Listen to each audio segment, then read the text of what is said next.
channel, Serendipity Intended. My name is Tracy Ann and I am glad that you are here.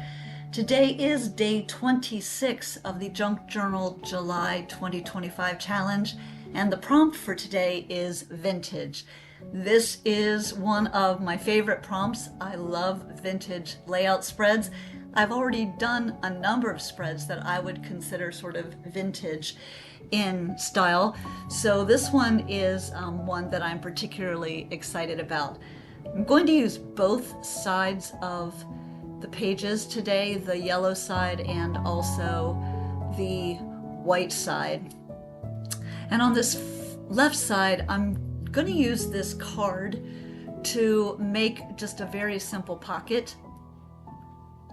So I'll take a little bit of my red tape, go around three sides, and then just adhere it to the page. Quick, easy. I'm not going to do anything to the pocket. I just really like the text exactly as it is.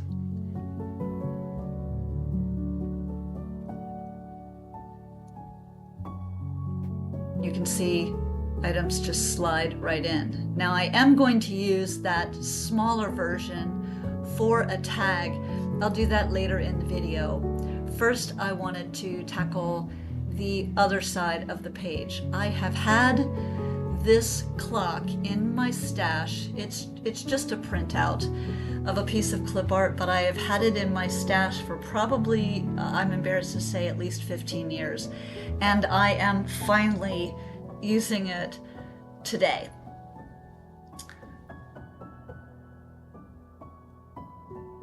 I also thought it would be fun to have a really large clock and a smaller vintage paper doll girl to go with it. I thought that would be an interesting look visually. So there were a number of things both in the clock and in this key and in my paper doll that I needed to cut out on the inside, where scissors really weren't going to be the easiest way to do it, and so I grabbed my X-Acto knife to do that.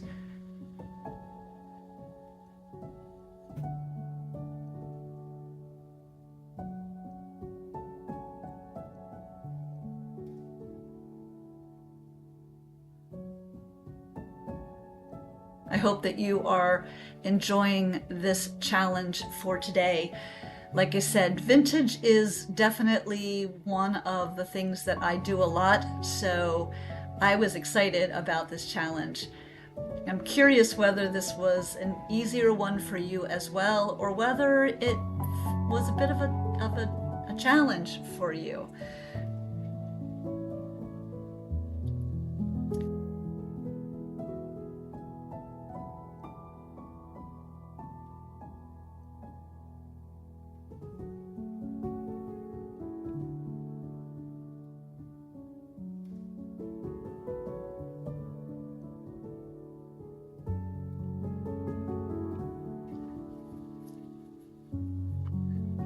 I decided to go with the brown film strips rather than the black and white because I thought that the brown pulled the yellow from the facing page in a little bit better. The black and white made it feel like that yellow was the only thing of that hue on the page. Now, once I got those placed down, I realized that I needed a little bit more to fancy it up a bit, so I'm just going through my ephemera stash for some things that I think might work in terms of vintage and also with the colors that I have going on, that sort of gold, brown, blue, and black scheme. Really liked the idea of using those hands, but I didn't like the fact that they were both the same size and that they were kind of pointing down. So in the end, I decided just to use one hand on the other side, which dressed up that pocket a little bit more than I had originally been thinking. I really also wanted to use this piece of, it's sort of like tissue paper. It's from it says teacher, all the way down, and while I really liked the blue, it bothered me that you could so clearly read teacher because it really has nothing to do with the page. So I ended up taking it off, even though the color looked really cool and I really liked that sort of ribbon look of the paper going down the film strip. So then I decided to use some of my chalks to add blue to the clock, and that gave me a third blue element in addition to the girl's dress and the key. And I also added a little bit of that teal color both to her dress and also the clock to try and tie both of those things into the key.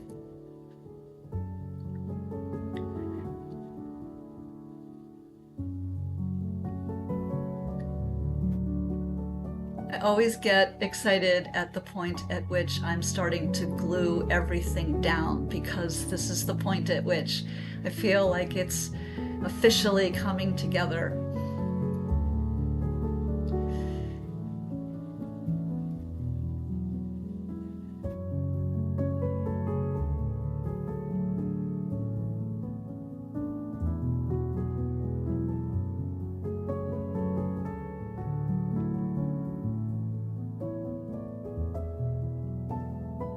The placement of the key was pretty intentional. I wanted to cover the title from that page. I really wasn't interested in the text that was behind it. And so the key really, in addition to looking good there, I thought it also did a nice job of hiding the title.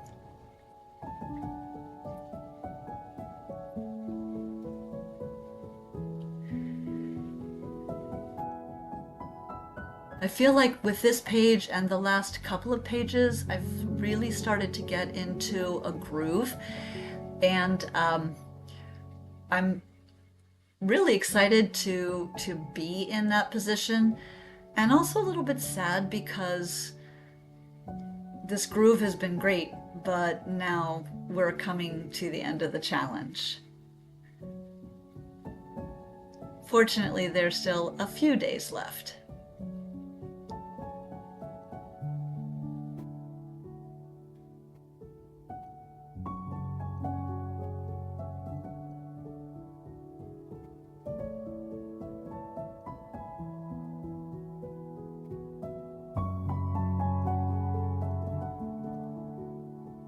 Did want to make sure that I placed her so that her right hand would not get caught on the spiral binding.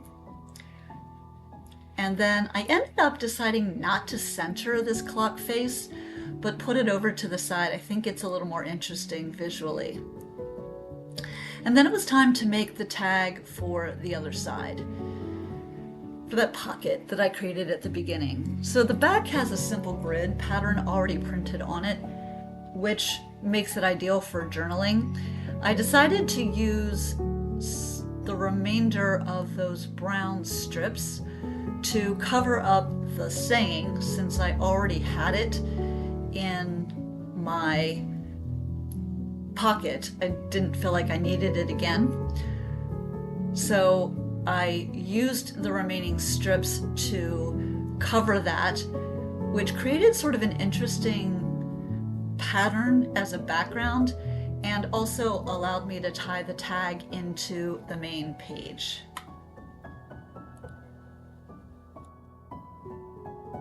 The white that was on the strips really bothered me. It was way too bright with the background and the strips. So I used a bit of Distress Oxide ink over the top of it just to make them look a little more vintage. Then I thought color-wise this vintage pair of stamps worked really well, and then I also had pulled this lady out, and color-wise I thought she worked. Sort of cream and then the black, so color scheme-wise she fit right in. The top looked a little empty, so I took advantage of that space to add some of my dashed lined washi up at the top to continue.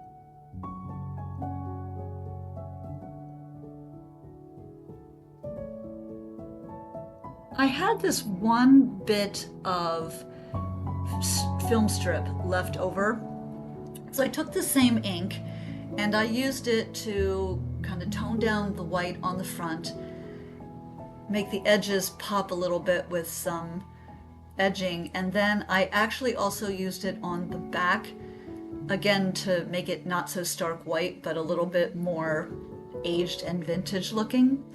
And then I turned that piece into a little tab topper, in part as a decorative element and also just to make it easier to pull the tag out of the pocket. And then I decided she needed a quote of her own.